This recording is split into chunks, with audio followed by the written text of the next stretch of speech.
বিশ্বনবী রমাদান আল মুবারক আসার 2 মাস আগ থেকে প্রস্তুতি নিতেন।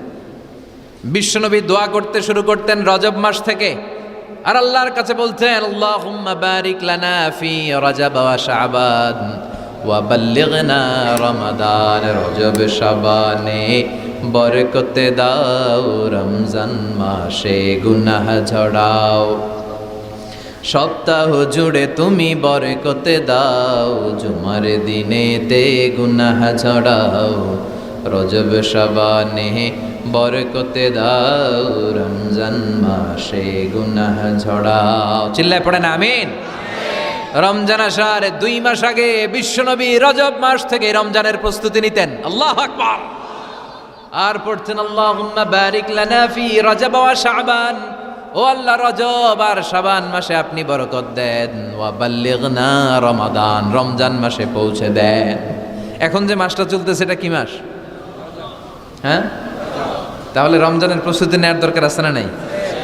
রমজানের 2 মাস আগ থেকে উনি প্রস্তুতি নিতেন। এরপরে ঈদ আসার আগে রমজানের প্রস্তুতি আছে না নাই? রমজানের ওই রোজার শেষে এলো খুশির ঈদ, তুই আপনাকে আজ বিলিয়ে দে শোন আসমানি তাকি। তোর সোনা দানা বালা খানা সব রাহে লিল্লা, দে জাকাতে মুর্দা মুসলিমের আজ ভাঙাইতে নিত। পড়েন, রমজানের ওই রোজার শেষে এলো খুশির ঈদ, তুই পড়বি দের নামাজ রে মন সেই ঈদগাহে, যে ময়দানে সব গাজী মুসলিম হয়েছে শহীদ। রমজানের ওই রোজার শেষে এলো খুশির ঈদ। আলহামদুলিল্লাহ পড়েন। তার মানে নামাজের আগে প্রস্তুতি লাগে, রোজার আগে প্রস্তুতি লাগে, ঈদের আগেও প্রস্তুতি লাগে। এরপরে হজ যদি পালন করতে চান তারও প্রস্তুতির দরকার আছে না নেই? একজন হজ করবে, প্রস্তুতি লাগবে না? কি প্রস্তুতি লাগবে? হ্যাঁ, পাসপোর্ট লাগবে, হজের ভিসা লাগবে, তারপরে রেজিস্ট্রেশন করা লাগবে, আশকোনার হাজি ক্যাম্পে প্রশিক্ষণ নেওয়া লাগবে, রিয়াল কিনা লাগবে, ইজার কিনা লাগবে, রিদা কিনা লাগবে, বেল্ট কিনা লাগবে, হজের নিয়ম কানুন জানা লাগবে, ঠিক কিনা? দেখেন, নামাজের আগে প্রস্তুতি লাগে, রোজার আগে প্রস্তুতি লাগে, হজের আগে প্রস্তুতি লাগে, কিন্তু জাকাতের আগে লাগে না। হ্যাঁ, জাকাতের জন্য 1 বছর আগ থেকে প্রস্তুতি নেওয়া লাগে। আপনি কবে নিসাব পরিমাণ সম্পদের মালিক হলেন, ডায়েরিতে নোট রাখার দরকার আছে না নাই? এজন্য সবসময় ইবাদত করতে হবে একজনের, তিনি কে? প্রশংসা করতে হবে একজনের, তিনি কে? জিকির করতে হবে একজনের, তিনি কে? বিশ্বনবী বলতেন, লা ইয়াজালু লিসানুকা রাতবান মিন যিকরিল্লাহ, তোমার জিহ্বাটা যেন সবসময় আল্লাহর জিকিরে, আল্লাহর স্মরণে ভিজে থাকে। আবার বিশ্বনবী বলতেন, হাব্বুল কালাম ইলাল্লাহি আরবা, আল্লাহর কাছে সবচাইতে প্রিয় কথা 4টি। কয়টি? সবাই বলেন কয়টি?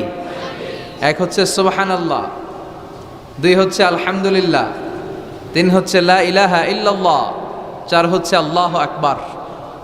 প্রথমটা কি? দ্বিতীয়টা? তৃতীয়টা? 4 নাম্বারটা? আবারও আওয়াজ করে সবাই পড়েন, প্রথমটা কি? দ্বিতীয়টা?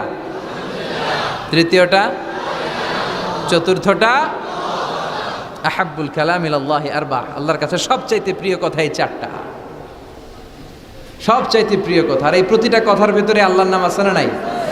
দেখেন, সুবহানাল্লাহ, আল্লাহ আছে, আলহামদুলিল্লাহ, লা ইলাহা ইল্লাল্লাহ, আল্লাহু আকবার, আছে না নাই? তার মানে জিকির করতে হলে ওই জিকিরের মধ্যে নাম থাকতে হবে কার? আল্লাহর নাম ছাড়া এদেশে অনেক জিকির আছে না নাই? লাফালাফি করে হুই হাই হুই হাই। জিকির হতে হবে তাদাররুআ ওয়া খুফিয়া, গোপনে, দুনাল জাহরি বিল কওল, চিৎকার চেঁচামেচি করে নয়। এদেশে অনেকে জিকিরও করে আবার বাসার আগায় উঠে যায়, আছে না নাই? আবার জিকির করতে করতে লাফাতে লাফাতে যিনি জিকির করে ওনার কাঁধের উপরে ওঠে, দেখছেন আপনারা? আমি এখন জিকির করাচ্ছি, তাসবিহ পড়াচ্ছি, আপনারা যদি লাফ দিয়ে আমার কাঁধে ওঠেন, আমি যাব কই? আল্লাহ রাসূল সাল্লাল্লাহু আলাইহি ওয়াসাল্লাম সাহাবাদেরকে নিয়ে তাসবিহ পড়ছেন, জিকির করছেন, কোন সাহাবারা লাফাতে লাফাতে খেজুর গাছের আগায়? এরকম পাওয়া যায়? অথবা সাহাবারা আবেগের চোটে লাফাতে লাফাতে আল্লাহ রাসূলের কাঁধের উপর, এরকম হয়েছে কোনোদিন?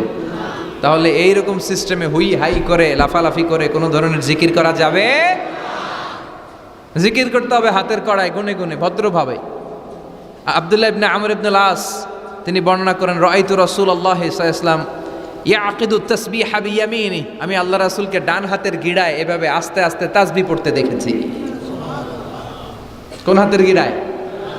নাকি বাম হাত? আমরা কোন পন্থী? সব নবীরা কোন পন্থী ছিল? জান্নাতে ঢুকবে কোন পন্থীরা? এজন্য ডানপন্থী হতে রাজি আছেন তো সবাই? ডান হাতের গিড়ায় তাসবিহ পড়বেন, রাজি আছেন? এইভাবে ডান হাতটা উঁচু করেন, এই আঙ্গুলটা এই এখানে ধরেন, ধরে এইভাবে পড়বেন সুবহানাল্লাহ সুবহানাল্লাহ সুবহানাল্লাহ। এই আঙ্গুলের গিরা কিয়ামতের দিন আপনার পক্ষে সাক্ষী দিবে। আমরা যেন বেশি বেশি আল্লাহর জিকির করতে পারি, আল্লাহ তৌফিক দাও। আমরা যেন আল্লাহর শুকরিয়া বেশি বেশি করতে পারি, আল্লাহ তৌফিক দাও। বিশ্বনবী দোয়া করতেন, আল্লাহুম্মা জাআলনি সাবুরা ওয়া জাআলনি শাকুরা ওয়া জাআলনি ফি আইনি সগীরা ওয়া ফি আ'য়ুনিন নাসি কাবীরা। হে আল্লাহ, আপনি আমারে ধৈর্যশীল বান্দা বানান, আল্লাহ আপনি আমারে শুকরগুজার বানান, আল্লাহ আমার চোখে আপনি আমারে ছোট বানান, মানুষের চোখে আপনি আমারে বড় বানান। আমিন পড়েন। আমরা শুকরগুজার হতে চাই না, আমরা অভিযোগ করি বেশি, কমপ্লেইন, এটা আল্লাহ আমার দিল না, ওইটা দিল না, এরকম অভিযোগ আছে না নাই? যে অবস্থানে আছে এটাতে খুশি না। এজন্য বিশ্বনবী বলতেন, উনজুর ইলা মান হুয়া আসফালা মিনকা, তোমার চেয়ে যে খারাপ অবস্থানে আছে তার দিকে তাকাও, তাহলে তোমার ভালো লাগবে। ওয়ালা তানজুর ইলা মান হুয়া আ'লা মিনকা, তোমার চেয়ে যে ভালো পজিশনে আছে ওর দিকে তাকিও না, যে খারাপ অবস্থানে আছে ওর দিকে তাকাও। তুমি তোমার অবস্থানে থেকে খুশি নাও, কিন্তু অনেকে আছে তোমার অবস্থানে পৌঁছার জন্য সে লড়াই করে যাচ্ছে আর সংগ্রাম চালিয়ে যাচ্ছে। তোমার জায়গাটাতে পৌঁছা, যেই জায়গায় বসে তুমি আল্লাহরে গালি দাও তোমার ভাল লাগে না, ওই জায়গাটায় আসা বসা অনেকের কাছে স্বপ্ন, অনেকের কাছে স্বপ্ন। শেখ সাদি রাহিমাহুল্লাহ, ওনার একবার আর্থিক দৈন্যতা যাচ্ছিল। ইরানের বিখ্যাত কবি বালাগাল উলা বিকামালিহি এর রচয়িতা, টাকা নাই, পয়সা নাই, পায়ে দেওয়ার মতো জুতা নাই। তো মনে মনে আফসোস, হায়রে আমি এত বড় কবি, আমার পায়ে দেওয়ার মতো জুতা নাই। তো আফসোস করে ঘর থেকে বেরিয়ে দেখে একজন ভিক্ষুক ভিক্ষা করে, তার দুইটা পাই নাই। শেখ সাদির পায়ে জুতা নাই, শেখ সাদির পায়ে কি নাই? আর ভিক্ষুকের কি নাই? পাই নাই। উনি সেজদায় পড়ে গেলেন, আল্লাহরে বললেন, আল্লাহ শুকর, আলহামদুলিল্লাহ, অনেক ভালো আছি, অনেক সুখে আছি। এজন্য আপনার চেয়ে যে খারাপ অবস্থানে আছে ওর দিকে একটু তাকান। ঠিক যে মুহূর্তে আমরা এখন কি সুন্দর, শীত না গরম না, ওয়েদারটা খুব চমৎকার না? এই পরিবেশে যেই মুহূর্তে আমরা কথা শুনছি, ঠিক এই মুহূর্তে হাসপাতালের বেডে শুয়ে অনেকে মৃত্যুর প্রহর গুনছে। অনেকের ক্যান্সার, যার নেই কোনো অ্যান্সার, তার প্রতিটা সেলের ভিতরে জ্বালা, আমি টাকা চাই, পয়সা চাই, কত কিছু চাই, এটা লাগবে, ওইটা লাগবে, এটা চাই, ওইটা চাই। হাসপাতালের ওই ক্যান্সারের রোগীটা কিচ্ছু চায় না, ও শুধু বাঁচতে চায়। ও কি চায়? ও শুধু বাঁচতে চায়। এজন্য চাহিদার কোনো শেষ নাই। আল কানাআতু মিনাল ইসলাম, অল্পে তুষ্ট থাকার নাম ইসলাম। অল্প খাবো, অল্প পড়বো, অল্প জমাবো, অল্পের ভেতরে বরকত দিয়েছে কে? আর সবসময় শুকরিয়া করবো কার? রাজি আছেন তো? আমরা যেন আল্লাহর শুকরগুজার বান্দা হতে পারি, আল্লাহ তুমি তৌফিক দাও। যারা জান্নাতে যাবে আর যারা জাহান্নামে যাবে তারা কি কখনো সমান হতে পারে? The people of paradise and the people of hellfire, they never be equal ever. The people of paradise and heaven, they gain the ultimate success in life. যারা জান্নাতি তারাই আসল সফলতা অর্জন করেছে, দুনিয়াতেও সফল, আখেরাতেও সফল। চিল্লায় বলেন ঠিক কি না? এখন the decision is yours, সিদ্ধান্ত আপনার যে আপনি কই যাবেন, আপনি কই যেতে চান, জান্নাতে না জাহান্নামে?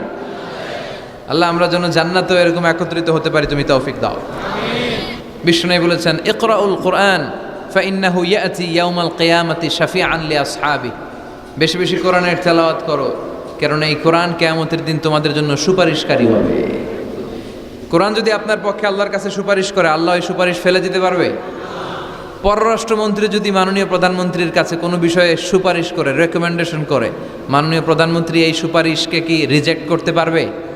কথা বলেন। এজন্য কোরআনের সুপারিশ আমরা চাই কি চাই না? এটা এমন একটা কিতাব যেই কিতাবে কোনো ভুল নাই, যালিকাল কিতাব লা রাইবা ফি হুদাল লিল মুত্তাকিন। This is the book, the most authentic and original book, reliable book in the world, whereof there is no doubt in it and a guidance to those who are muttaqin. এই বইটা এমন বই যে বইয়ে কোনো ভুল নাই, কোনো সন্দেহ নাই। মুত্তাকিনদের জন্য পথ প্রদর্শনকারী হিসেবে বইটারে নাজিল করেছে কে? এই বইটার যেখান দিয়েই পড়েন হেদায়েত আছে না নাই, রহমত আছে না নাই, বরকত আছে না নাই, শিফা আছে না নাই। এই কিতাব পড়ে অসুস্থ ব্যক্তির গায়ে ফু দিলে সুস্থ করে কে? তার মানে এর মধ্যে শিফা আছে। সুবহানাল্লাহ পড়েন। সূরাতুল ফাতিহারে বলা হয় সূরাতুশ শিফা। সূরাতুল ফাতিহা পড়ে অসুস্থরে ফু দিলে সুস্থ করে কে? বিশ্বাস হয়? হ্যাঁ, না একটু সন্দেহ লাগে? যদি সন্দেহ থাকে তাহলে ফু দিলে কাজ হবে? আর বিশ্বাস রেখে যদি ফু দেন ভালো করে দিবে কে? এমন এক কিতাব, এই কিতাব পড়লে সওয়াব, এই কিতাব ধরলে সওয়াব, এই কিতাবের জন্য মরলেও সওয়াব। ঠিক কি না? এমন এক কিতাব আল্লাহ দিলেন। এই কিতাবকে আল্লাহ বললেন নূর, আলো।